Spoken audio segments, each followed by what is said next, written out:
Welcome back to the Malted Man Cave. I'm your host, Keith. And tonight, I am flying solo because Dave is actually off spending time with his family.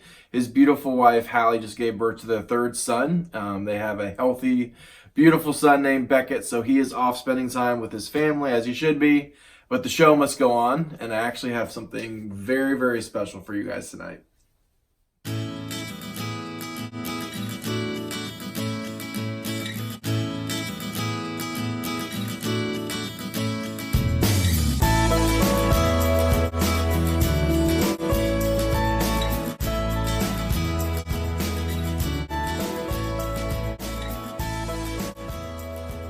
All right, so tonight I'm going to be reviewing something special, as I said. I am going to be reviewing Springbank 10 Local Barley. And many of you guys know who watch the channel. You guys all know that I'm a Springbank fanboy and that I love the distillery. It's the best distillery in the world. They make the best whiskey in the world. Hands down, I'm sorry. There's a lot of other great distilleries, but Springbank takes the cake. So I love the Local Barley series. The Local Barley, the 16 was freaking fantastic. The 11 was delicious, had something a little unique to it because they had unmalted barley in it, kind of like an Irish style. And then we have the 10. I'm not a huge fan that the age statements kind of keep going lower and lower. First it was the 16, and then the 11, then the 10, and now they have the Springbank 9 Local Barley. But it still doesn't disappoint. It's still amazing whiskey. Sometimes as I'm drinking this, I can't even believe it's only a 10-year-old whiskey. It's just that delicious. I know I'm kind of spoiling the review, but it is that good. A little bit about this. This comes in at 57.3% ABV, non-colored and not chill filtered, as every Springbank whiskey is, and as every whiskey should be. They actually have, especially with all the Local Barley series, I love it. They actually have the barley type typically and the farm where they got it. So we got a little bit of terroir, if you will. So the barley source is from West Back's farm, and the barley type is Belgravia. It was distilled in June 2007, bottled November 2017, and there was a total of 9,000 bottles. So I'm very, very happy that I was able to get my hands on this. It wasn't cheap. It was like $165 for a 10-year-old whiskey, but I'll tell you what, I'd pay that again. I really wish I didn't have to pay that much, but I would pay that again in a heartbeat. It's that good. Springbank, as many of you know, typically is a middle-of-the-road kind of ppm levels, peated whiskey.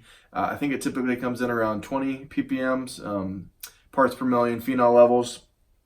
And I believe, doing some research on the internet, I think there's about 70% bourbon maturation and 30% is sherry maturation. So it's got a little bit of both. It's definitely really heavy on the vanillas, so you really can tell the bourbon maturation is there, but then there is a little bit of that sherry sweetness, which adds a little nice touch of complexity.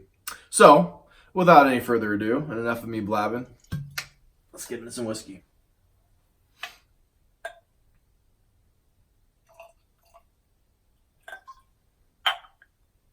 All right. I have not had this for a while, so I was really excited when I decided to review this tonight because I was saving this. And tonight's the night. All right, so initially, it smells like you open up, there's different fruits that you get, like dried fruit, and then they put like the powdered sugar in it, and then you open up the pack up. It smells like dried pineapple with powdered sugar in a bag. Maltiness, just oily maltiness. Just rich vanilla.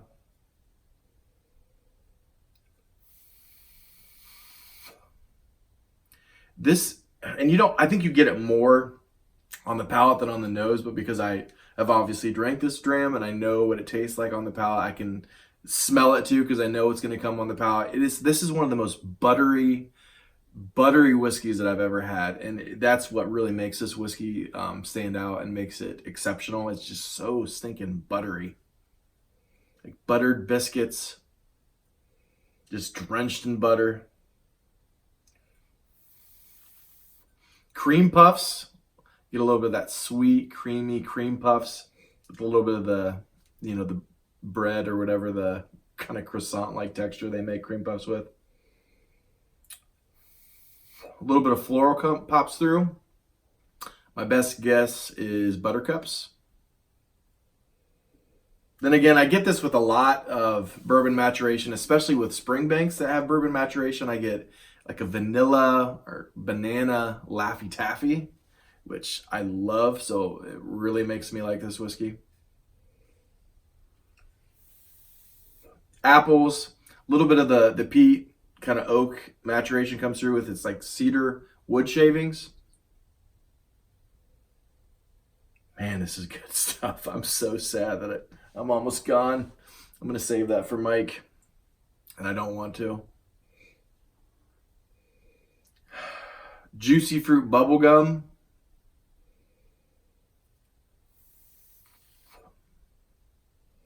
Marzipan, and again, a little bit of bananas. So, absolute amazing nose. Let's get into the palate.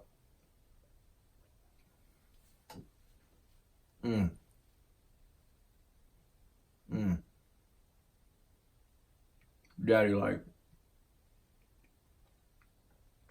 Just so oily and buttery. Oily, buttery biscuits. Again, you get marzipan. You get like dried pineapple, apples, orchard fruits.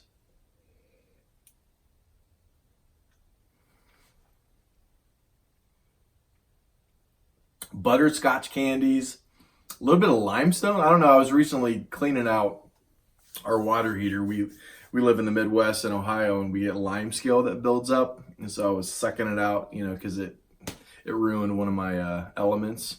It corroded it, so I had to take it out and then get it out. And it smells and kind of tastes a little bit like limestone, a little saltiness and limestone.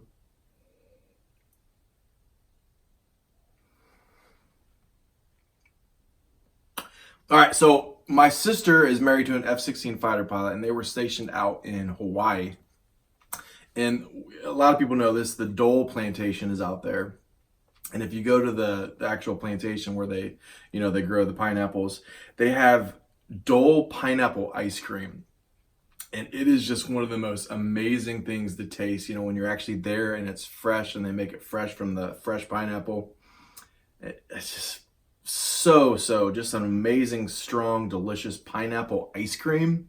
And then I don't know if it's just with association, but I also got waffle cone. And I don't know if it's because I ate it with the waffle cone, but I tasted in there.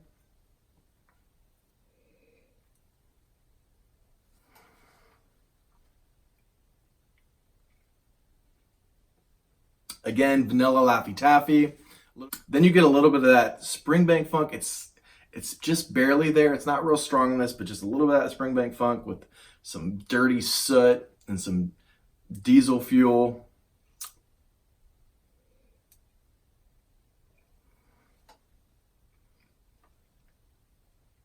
Vanilla Laffy Taffy, bubblegum. No, I'm sorry, not regular bubblegum, like juicy fruit bubblegum. This is more fruity than just like the sugary pink bubblegum. Juicy fruit bubblegum.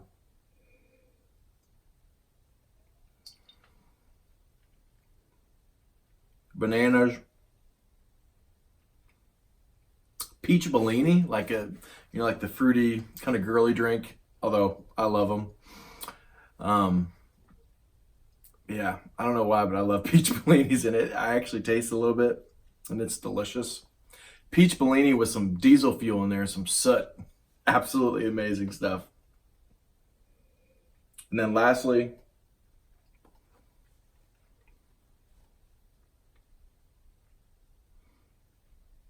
kind of ends with a little bit of like lemon rind and a little bit of cedar wood shavings again, kind of dries at the end. Just fantastic stuff. Fantastic. It's just amazing how good this is for a 10-year-old whiskey. So the finish, take another swig.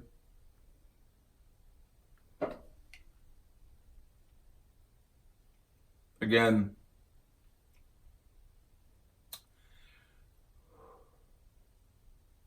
cedar wood shavings. It's more drying on the finish. Marzipan, juicy fruit bubblegum, oily, buttery biscuits. A little bit of that peach bellini at the end mixed with like that cedar wood shaving note. Just fantastic. It's medium to long, leaning more on the long finish. So absolutely fantastic stuff. I am going to give this a 90 out of 100. Wanted to give it more, but I got to be realistic for 10 years. It's a 90. It could be creeping up closer to a 91. That's how much I like it. But trying to be a little bit more conservative. Sometimes I get a little too excited and I score things a little bit higher than I should. So 90 out of 100. I would pay $165 for this all day, every day. I don't want to. It's a lot of money, but it's that good. So Malted Man Cave recommended. Thank you guys for watching. Please like, subscribe, and as always,